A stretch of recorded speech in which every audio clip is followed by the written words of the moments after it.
The indie author revolution has been around for more than a decade, but we indies continue to push the boundaries of what we're capable of.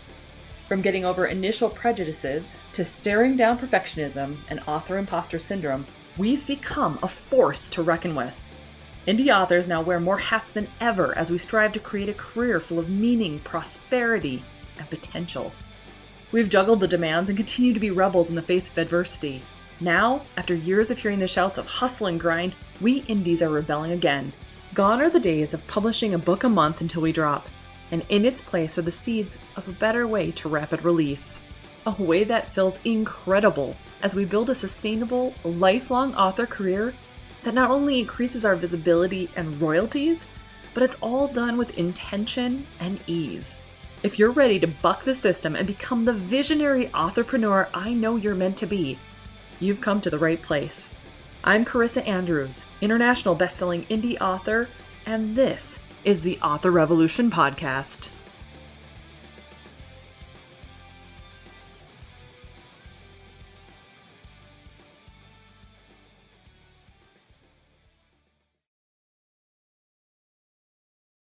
Well, hey there, soon-to-be millionaire author. I am so glad that you're here.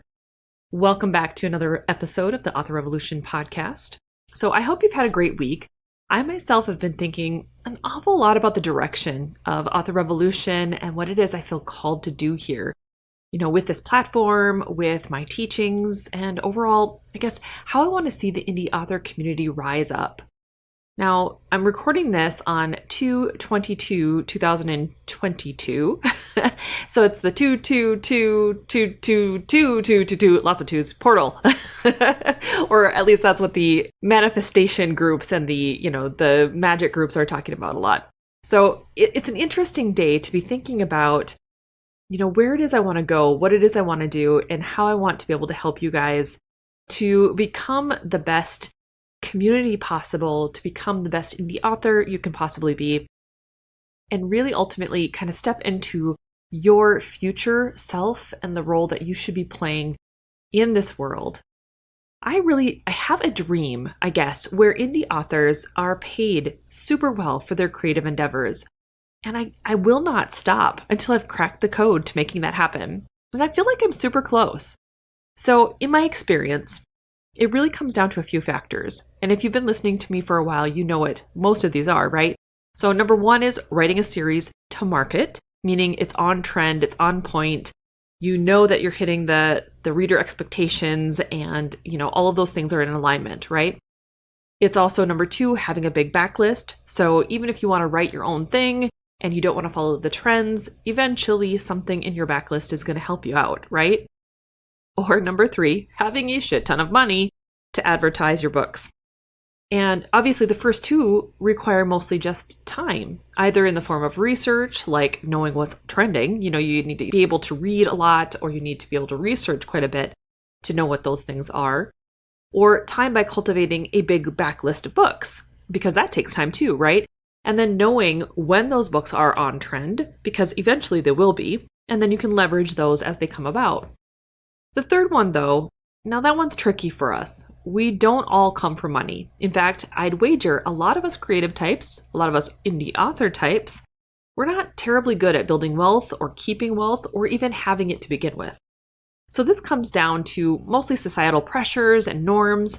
And often we have these jobs that are not fulfilling us. And so we are finding creative ways to be able to express ourselves. So when we think of artists, at least the majority of us, writers and artists in general, we have this impression that you can't earn a living from what you do, right? It's that whole starving artist kind of mentality. And then on top of that, the idea of spending money on ourselves, on our creative works, and investing in our passions or our career kind of feels selfish to a lot of us. And well, it's hard to break into the business that we so desperately want to break into if we're not willing to invest in our careers. Because that could be, the tools that you need in order to write. It could be being able to work with certain people. It could be the courses you need to take to up-level your knowledge. All of the things that kind of really go into the business of being an indie author do require some form of money at some point. So today, I want to know, what are your thoughts when it comes to money. For example, do you ever find yourself saying, there's never enough, or I can't afford an editor, a cover designer, a course to help me with marketing, a coach, etc., whatever it is, insert your thing here. Or my other books didn't do so well, so why bother spending more money on this one? Or do you ever feel like when things start going well, you're just waiting for the other shoe to drop? I know I've felt like that at times where it's like something really great will come in, and then the first thought behind it is, well, what if it doesn't work out? What if they request a refund? What if the book doesn't go so well and they give me a bad review? There's always that like weird niggling thought in the background, right? Do you ever have those thoughts too?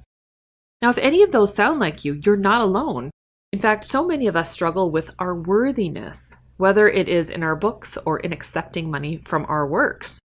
I'd love to know how many of you are actually pricing your full-length books below $3.99 right now, because I bet you there's an awful lot of you. I know, because I was you. Now, part of it was that I didn't feel I was worthy to charge more. I thought no one was going to buy my books if I charged what I thought they were worth. I was worried about making no money at all, so I was willing to accept the little amount that I did get, because I thought, some money was better than no money, all while obviously hoping for more, because that's always helpful, right? We have bills to pay still too. Now, I'll be honest, there was always this part of me who also wanted to support those who were in circumstances like my own, who loved to read, but they couldn't afford a lot. And so I was helping them by keeping my prices low. But in the end, that really just made it hard to turn a profit. And it made it hard for me as an indie author, as someone who has a business to run. There were many months where I was in the hole with my author business, and I couldn't understand why. I knew my books were good. I knew the readers were happy with my writing. So why was I not earning what I thought I should be earning, or what others in my genre, quite frankly, were earning?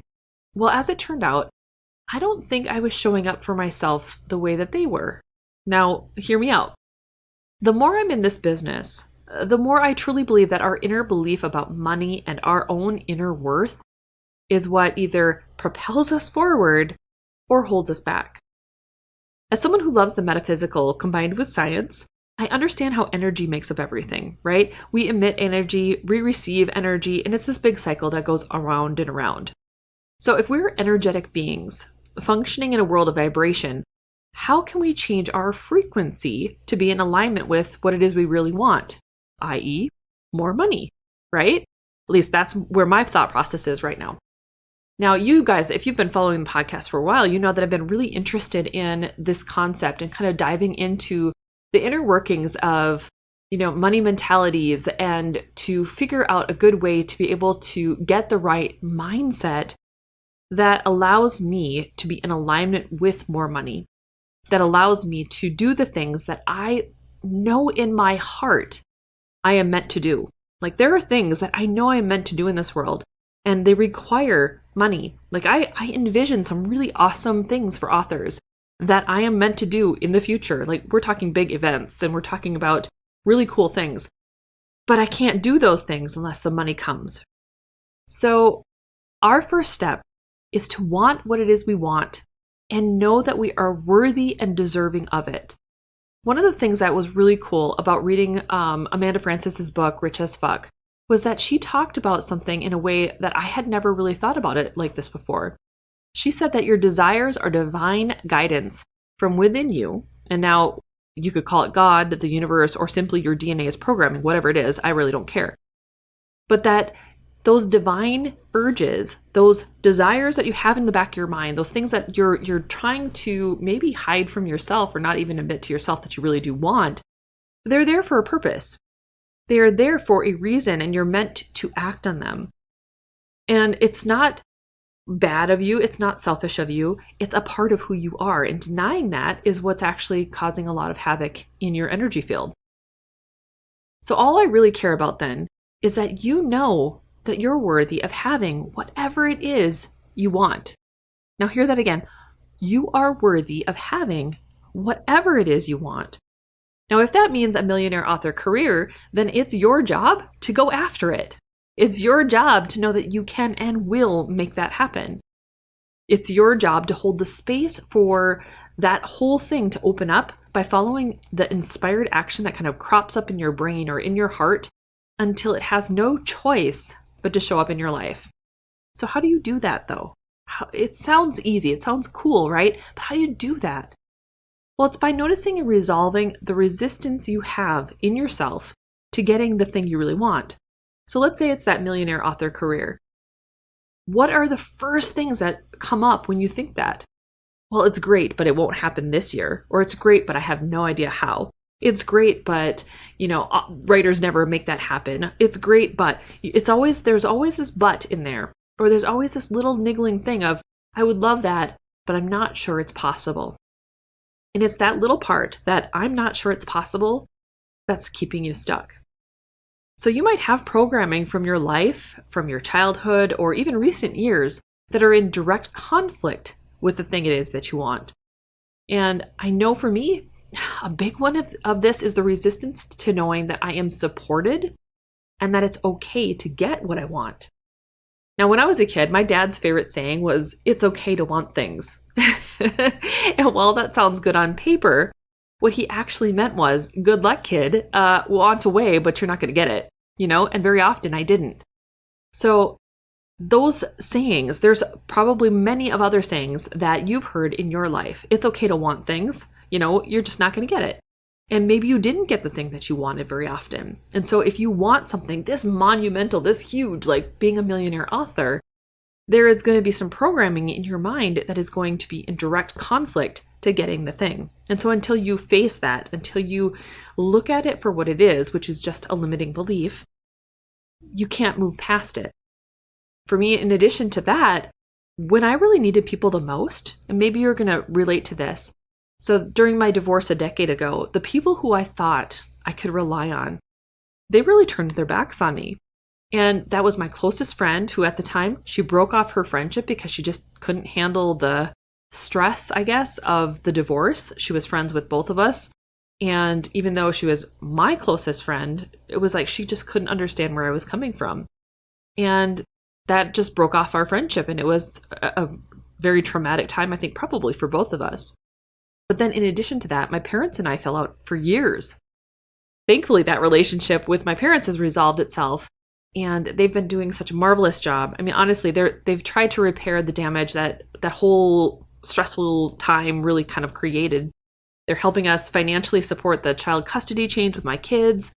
And it's really been interesting to see that evolution because they are really trying to do what's right now. They're really trying to see things differently. And they have seen things for what they were, even in the beginning. But I'm not going to lie. I felt damn near dropped into the depths of hell by everyone and my support system because it was really damaged by that. And in turn, it shook my confidence in what I believed I could do or what I was capable of bringing into this world manifestation-wise. I'd always been someone who could manifest things very easily. Like if I wanted to, move a house, I could do it. If I wanted to sell a house, I could do it. If I wanted to get dogs, I could do it. Whatever. It was never a problem for me. But after the divorce, it was like this guilt about breaking up my family and all of the stuff with my friends and my family. It was really, truly a recipe for unworthiness. I mean, who was I then to want to be happy? Who was I to choose love over the familiar? Who was I to expect love and still have money? You see where I'm going here? So I ended up shifting into survival mode. And that really meant shutting down all of my higher functioning and my dreams for my life. And I defaulted to those around me who could still manage it. You know what I mean? I would just kind of skirt by and coast, and it wasn't a big thing for me. It was like, whatever, man. Colin had great dreams. I'd follow him. That's fine. I was just kind of done for a bit. And it wasn't necessarily planned, but when you're attacked from all sides by people who you trusted, it's pretty much the way things go for a bit. Now, it's taken me nearly a decade to crawl my way out of that mentality and to realize I am worthy of having it all. I'm worthy of having my husband in my life with the kinds of love that people only dream of. I am worthy of a beautiful house, of having my kids with me, of having enough money to support my family and the amazing things we want to do with our lives on a day-to-day basis, right? of having overflow that I can then spill over to help others. Now, I cannot say I am 100% there. I am still a work in progress. I work on my mindset every single day. And I still have programming that I have to try to overcome. I still find limiting beliefs that screw with my energetic field and make me feel less than. But the cool thing is, I have learned to notice them now. Now, I don't listen to them as much or give them as much power when they do arise. So rather than reveling in them and getting them a drink and asking them to put their feet up and get comfortable, I just notice the thoughts instead and think, well, that was kind of interesting. I wonder where that came from or what's going on there. Or I'll try to forgive that thought or forgive myself for feeling that way. And when I do that, it really helps me to let go of it in a way where it resolves itself a bit. Sure, they might crop up again and again, and hell again, but each time there's less emotional charge. It's like when you lose someone. In the very beginning, there's so much emotional charge, whether it be from a breakup or whether it be from death. There's so much emotional charge there. But each time you think about them, each time you do something, each time those thoughts crop up, they're less charged and you feel more in control and you feel more able to deal with the day, whatever it looks like for you. And I've begun to notice personally, because I've watched my mindset for a while now, I've begun to notice that there are times when my mindset is in place and I am locked into it and I am holding the vibration of overflow and growth and people are coming to me and I am expanding and I feel really good about talking to people and doing things and they're going amazing. And then when I start bitching and complaining that I don't have enough or I feel like I'm not worthy or things aren't going well, guess what? They don't. So if your money mentality needs to rise up, here's what I want you to do. Instead of believing money is out to get you or feeling like there's never enough, we need to work on our internal monologues. So when those thoughts arise, force yourself, at least until it becomes a habit, to think these kinds of thoughts instead. Money exists to support me. No matter how much I spend, I earn more. That's a good one. I like that one a lot. It makes me feel better when I'm having to buy gas right now. Money is safe with me. Money is unlimited. There are infinite ways to make more. I am a vibrational match for overflow. Listen to that word, overflow. I think that's one that we indie authors really need to latch onto and start working with is overflow. Or this mindset of up and up only. Everything we do is adding up. It's all in our favor. We are doing our best and we are rising up and up only. I really like that one. Now, our goal is no longer to be available for the money mindsets that pull us down and make us feel unworthy.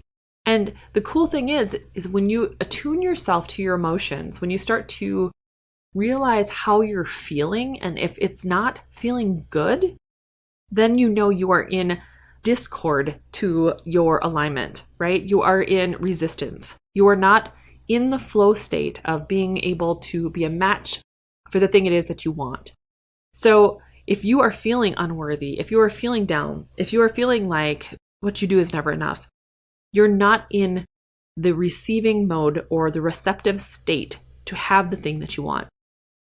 We have to shut that door and only accept our worth as the truth. Think of all the times when you knew you wanted something. Maybe it was a car or a house or that dog.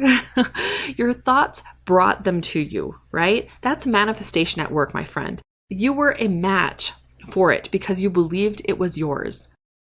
Believe in yourself to overcome now. Believe in your ability to manifest your millionaire author career. Because as soon as you know you are worthy, because you are, it has no choice but to show up for you.